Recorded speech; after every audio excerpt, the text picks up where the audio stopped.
Well, good morning.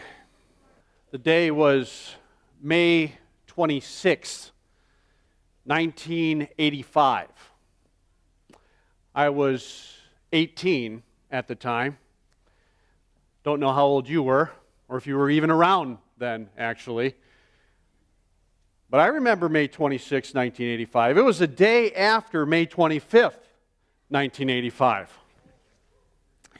On May 25th, 1985, a group of buddies of mine and I went to Alpine Valley to a concert. We went to see Triumph. Now, I don't know if you guys know the band Triumph, but Magic Power was a real popular song they sang. They're kind of one-hit wonders, actually. I think that's about it, Magic Power. That's about the only song that ever made it to the radio in America anyway. Anyway, so May 26th, the next day, the reason why I remember that day is because when we came out of the concert that night, I couldn't get my car to start. So I bummed a ride off of one of my buddies and made it back home. And then the next day, my dad and I were going to go back to Alpine Valley from Franklin, Wisconsin, in order to get my car, see if we could get it started, And so we drove there in our 1980s-ish Chevy station wagon, Malibu station wagon, a car very similar to that. And we got there to Alpine Valley, and I popped the hood of my, get this, 1959 Pontiac Star Chief. I know. I wish I still had that vehicle. That's like, I got that off of Google, but that is like the identical car. Same colors, same flashy look, really, really sweet ride. One of the mistakes in my life is I sold it. But anyway, couldn't get the car started.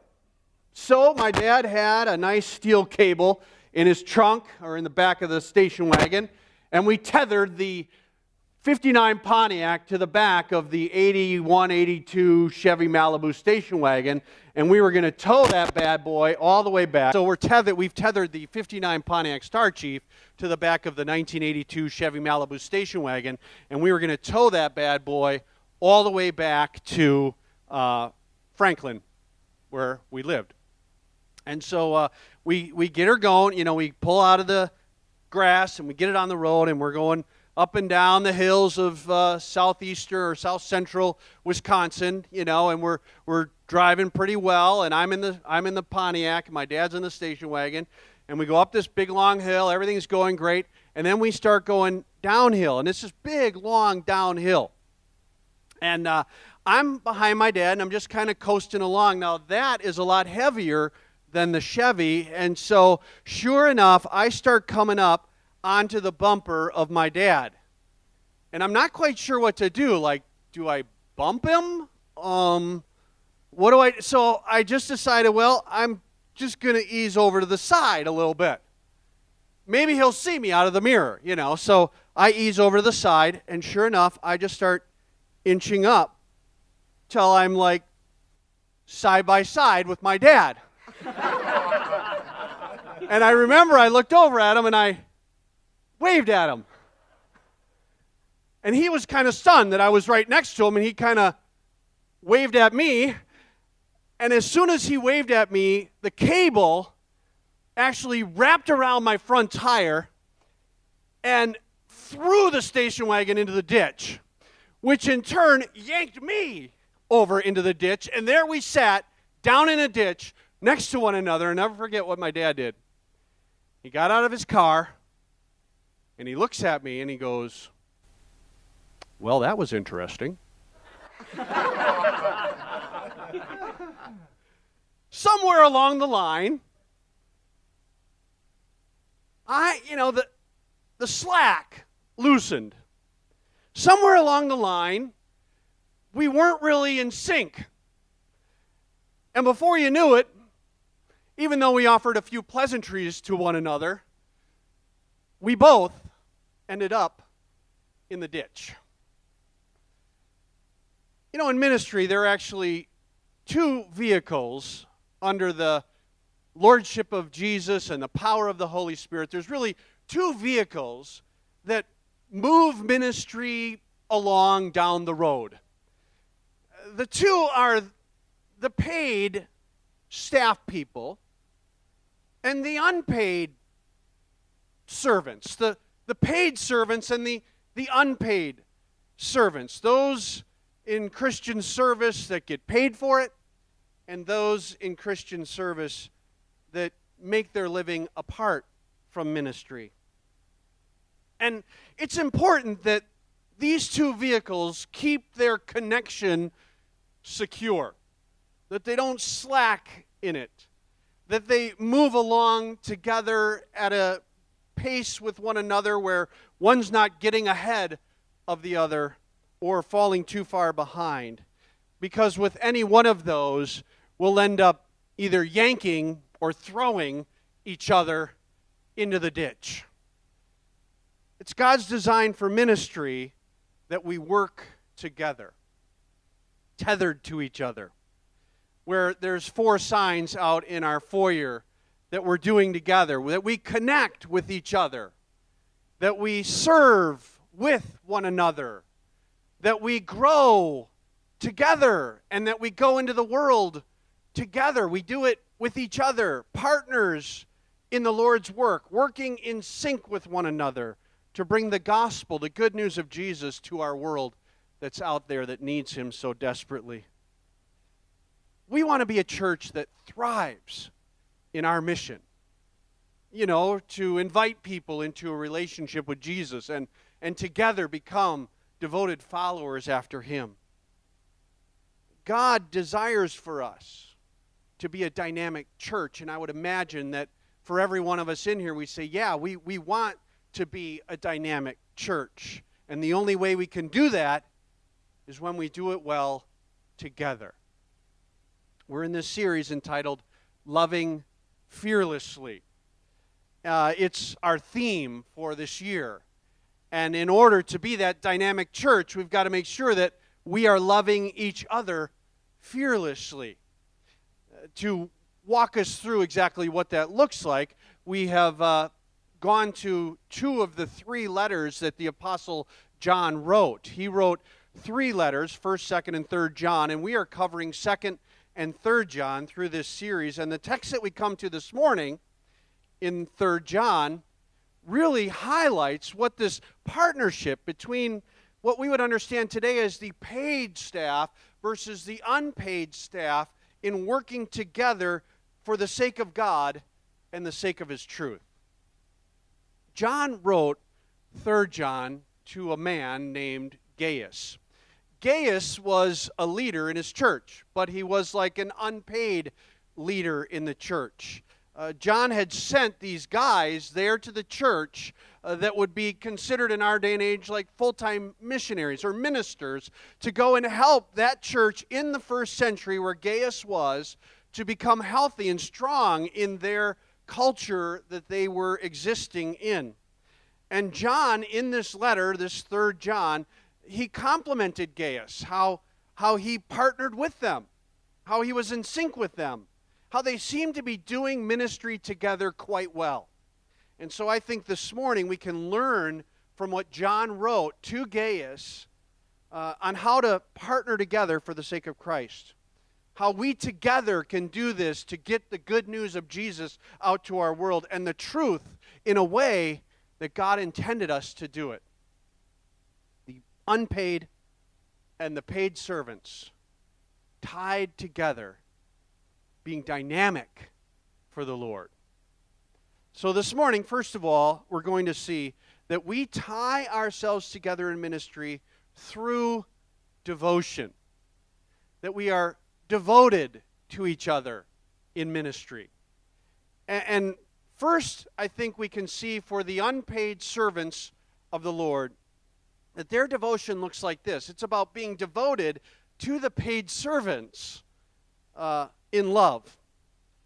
That the paid servants, the paid staff, however you want to say that, you don't see them as employees that work at the church. You see them as fellow family members. Go with me to 3rd John. 3rd John, and as we make our way through this small little book, we arrive now at verse 5. John writes to Gaius. He says, "Beloved." Now that's in the singular, so he's speaking specifically to this guy. "You are acting faithfully in whatever you accomplish for the brethren." These are the men that he sent there. In many ways, they are doing this for a living.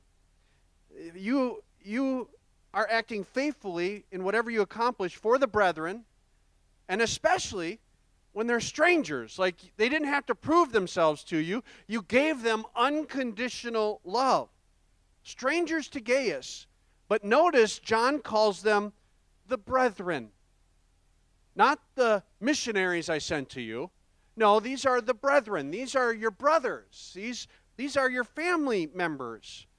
And you, Gaius, treated them just that way. You acted faithfully to them.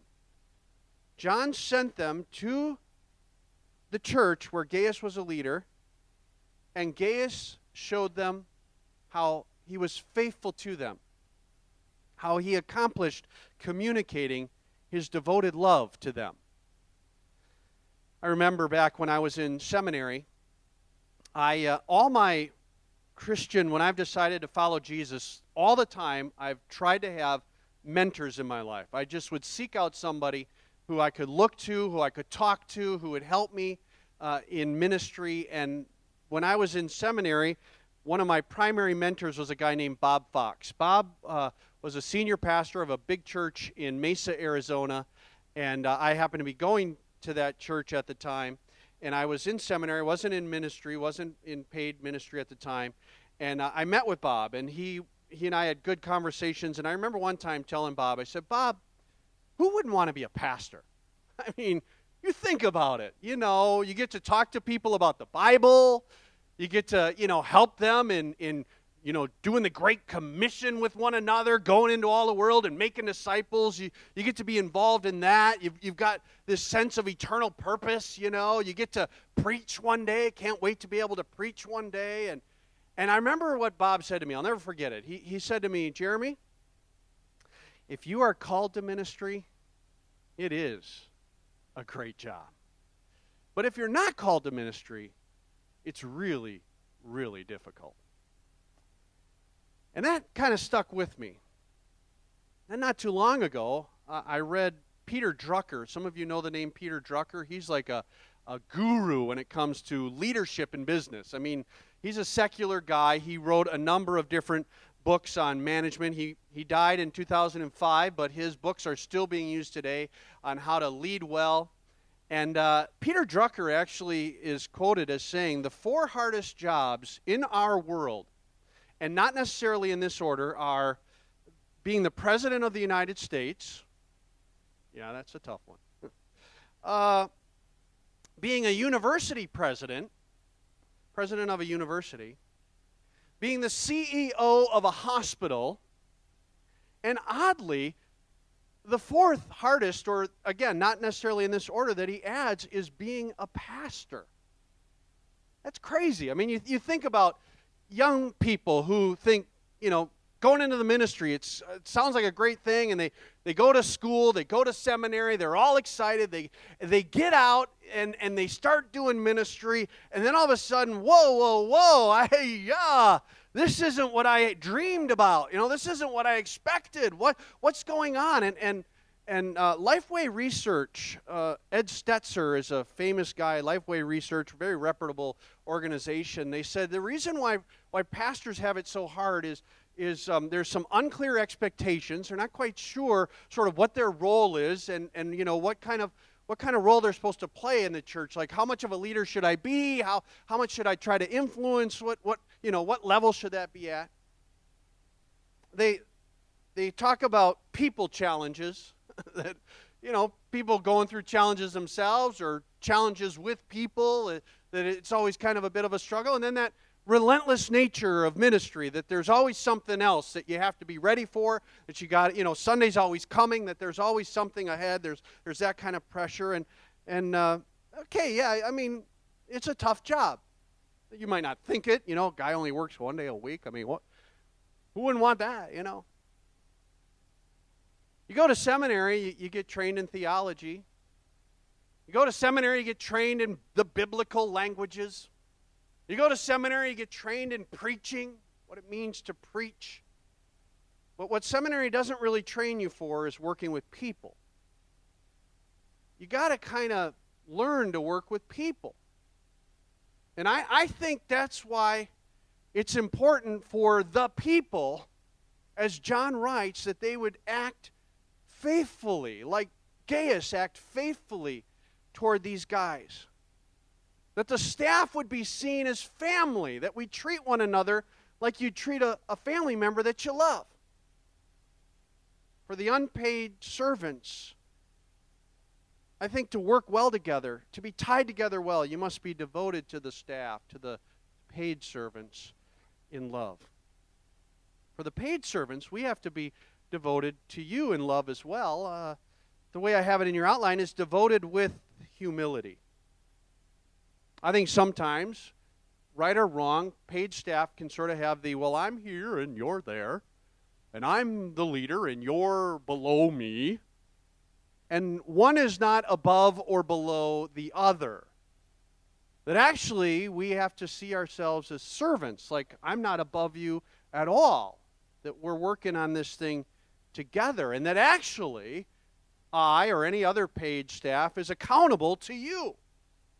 I like how these guys were accountable to the church that they came from. And they, these servants, these paid servants, have testified to your love before the church. They testified. They said what happened.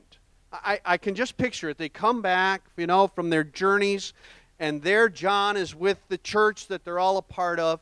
And they come back, and everybody's sitting around, and they're excited to hear all the stories, and these guys come back, and they just start telling, oh, man, some of these churches we went to that you sent us out to, they were tough. They did not want to listen to our words.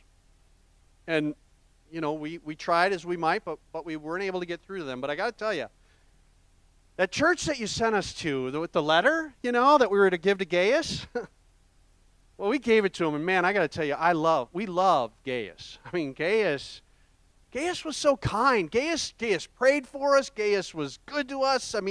When we were there, for the time we were there, it was like we were really working ministry together. It was just really a good feel about it.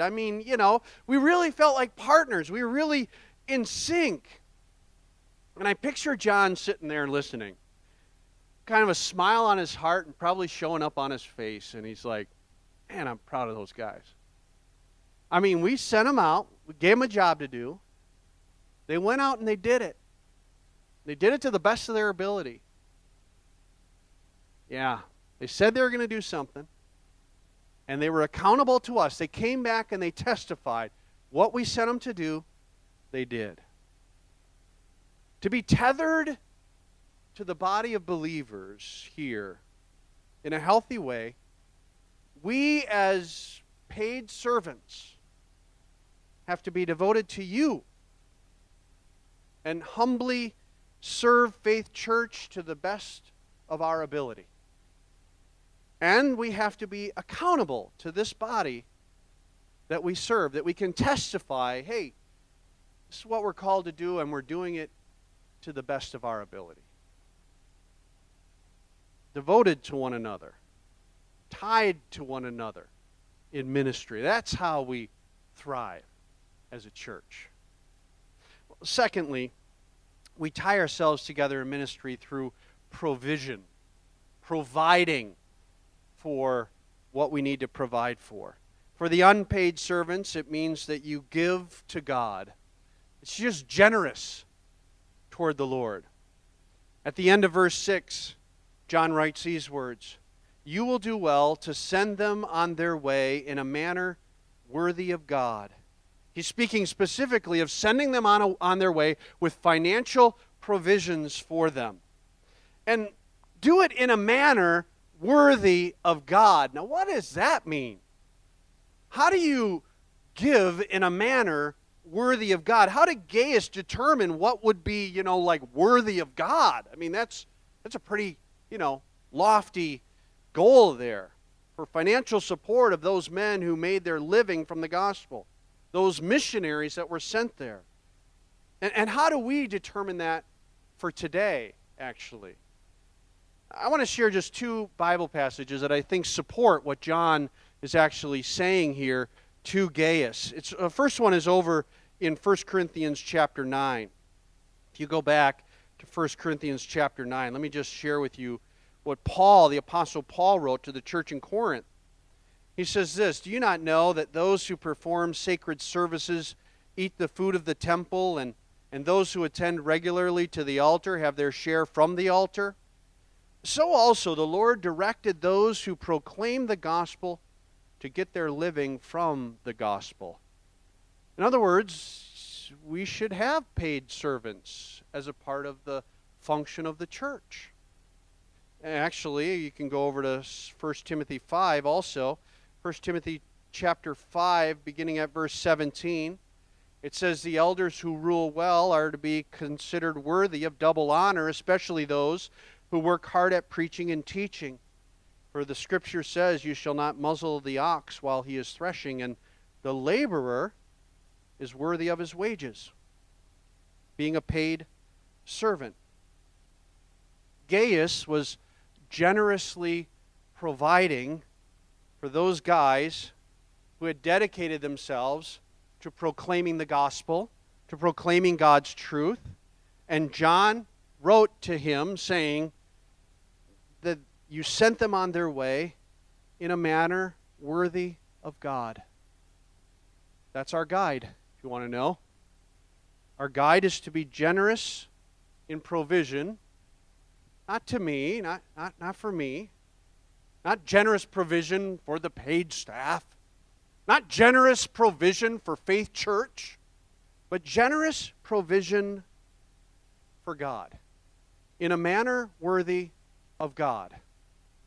What would each of us say is a fair financial support for God's ministry? What would be a fair financial support for God's ministers? What would be worthy of God?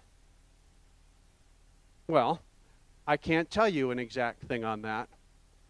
I think that's, first of all, between you and God. So I would suggest you pray about it. You pray to the Lord. Lord, help me to understand what that means. But beyond that, we're a body. We're in this together. And so I would suggest you have conversations with Christian friends or with your spouse or with your family members.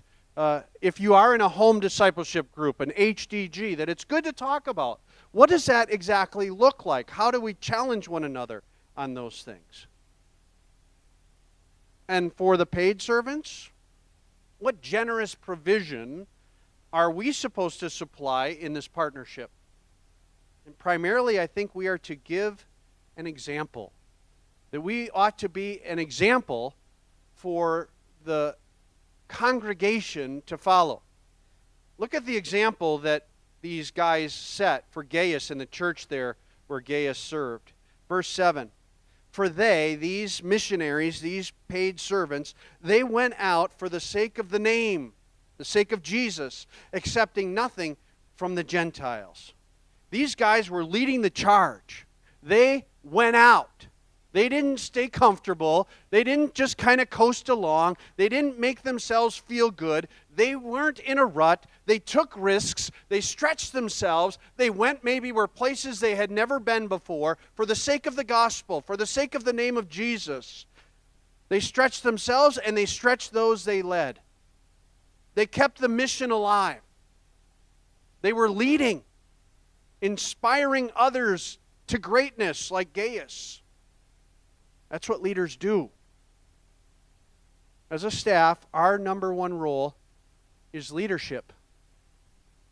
We're to set the pace. We're to set the tone. We're to be engaged. We're to take risks. We're to stretch ourselves and those we lead, to love fearlessly. It is our jobs to set the example in this place. To do as the Apostle Paul said, "Follow me as I follow Christ." Well, finally, we tie ourselves together in ministry through collaboration. Collaboration. You know, it's kind of a hipster word nowadays, except they don't say collaboration. You say collab. You know, like those two musicians, they collabed on a new song. It's really hip, really cool. Those two companies, they're collabing on a new product. I think it's really going to be a super product, you know. Those designers, they're collabing on a new design. I think it's really going to work out really well. Collab. We need to collab. Don't write collaboration. Just end at the B. We got to collab together, which means we got to partner together. And for the unpaid servants, it means that you lift the paid servants up. You lift them up. Those in paid ministry, John writes this, what ought to be done for them. Look at the beginning of verse 8. Therefore, we ought to support such men, so that we may be fellow workers with the truth. That word support there is the Greek word hupolambano. Kind of a nice little Greek word I like. Hupolambano means to support up from below. And the most famous place, actually, that word, that Greek word, hupolambano, shows up in the New Testament, in my opinion, is in Acts chapter 1 and verse 9. In Acts chapter 1, Jesus is meeting with his disciples, and he's telling them, you know, go to their Jerusalem and their Judea and Samaria and to the uttermost parts of the earth. And you remember what happens after that? It says, then he was taken up into heaven. He was hupolambanoed up into heaven. He was taken up, in a sense, this force from below to bring him up into heaven. Years ago, I worked at Holiday Inn near the Milwaukee County Zoo. And while we were there was a number of different guests that stayed with us where they had interesting jobs with the zoo. When I was there, for the first time, the Milwaukee County Zoo was going to bring dolphins to be a part of the exhibit. And so, staying at the hotel, Holiday Inn, where I worked, there was a marine biologist veterinary who was helping the transportation of these dolphins. And so I got to talk with the guy, and I was kind of saying, so how do they bring them, you know, from Florida, which were they coming from, bring them all the way up to Milwaukee, make sure they stay safe? And he said, well, we go in the tank with them in Florida, and we have this harness, this water harness that goes underneath the body of the dolphin, and its pectoral fins go through these holes in the side, and we just slowly with a crane lift them up out of the water, and we make sure they stay wet. And then we put them in a tank in a semi-truck. Can you believe this? In a semi-truck, and then we transport them from Florida up to Milwaukee, and then we put that water harness back on them underneath, lift them up, and then gently set them down into the tank here at the Milwaukee County Zoo. And I got to thinking about that water harness, how it just is this comfortable, secure feeling harness that goes underneath the dolphin, where the dolphin feels really secure coming up out of the water and being placed into some new water. And I thought, that's probably a good picture of hupolambano, this secure, good feeling water harness, in a sense, that you help with making, you know, the other feel secure, lifted up from below. Well, when we think about the church, we often think, well, the congregation, in many ways, they're the dolphin. You know, you guys are the dolphin, and we in the paid staff, we're like the vet, or in a sense, we're the water harness. We tend to try and lift you up. We tend to try and help you out. Now, I would just suggest, based on 3 John, that you reverse the role a little bit.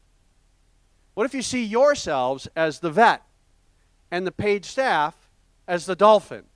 That really, God is calling you to, as John writes, support these guys, support these people. That you, in a sense, come up from underneath them and make them feel secure, make them feel, supported, hupolambanoed, and those that lead us.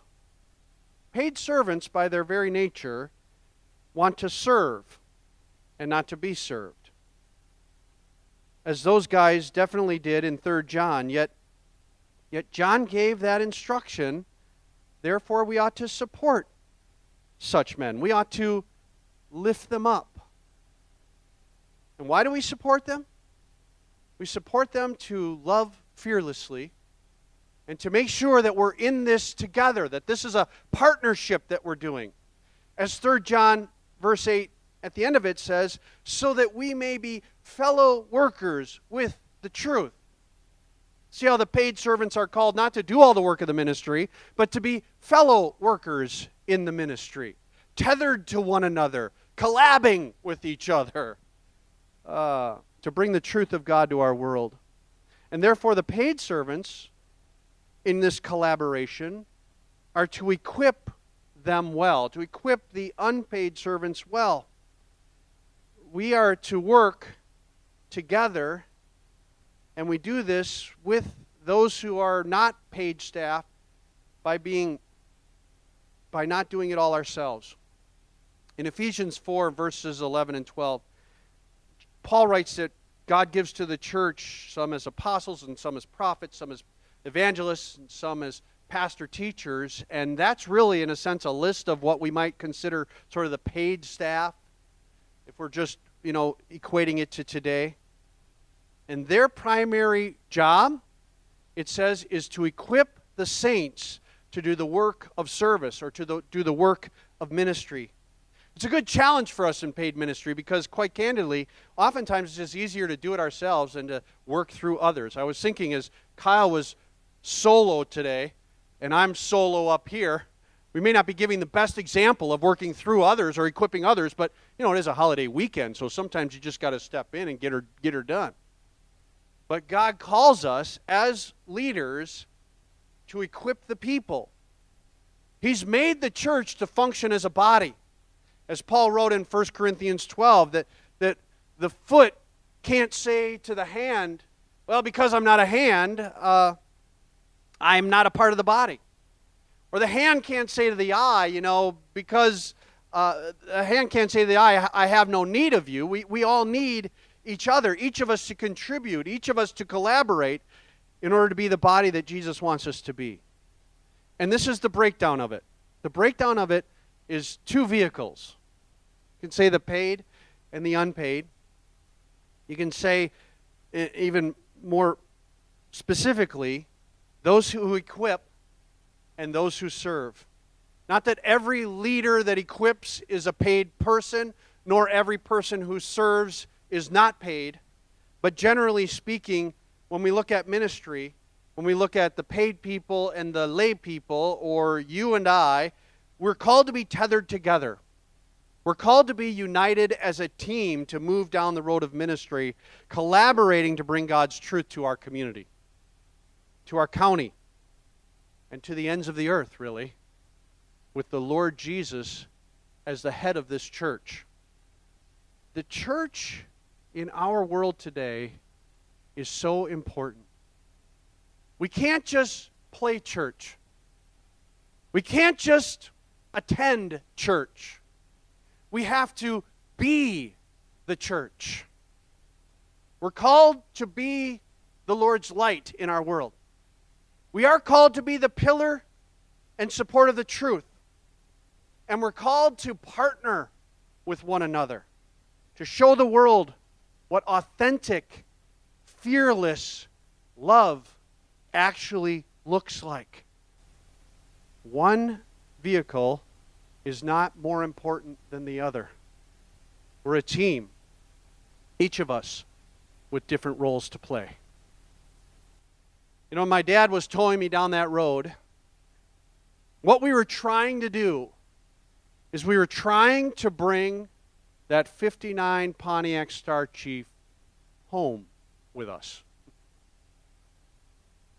The goal of ministry is to get as many people home with us, bringing them to heaven with us as we possibly can, without ending up in a ditch in the process. We are tethered together in order to love each other fearlessly. Therefore, this partnership must function well. There must be devotion, there must be provision, and there must be collaboration. And with the Lord's help, we will be used by God to bring others home where they belong.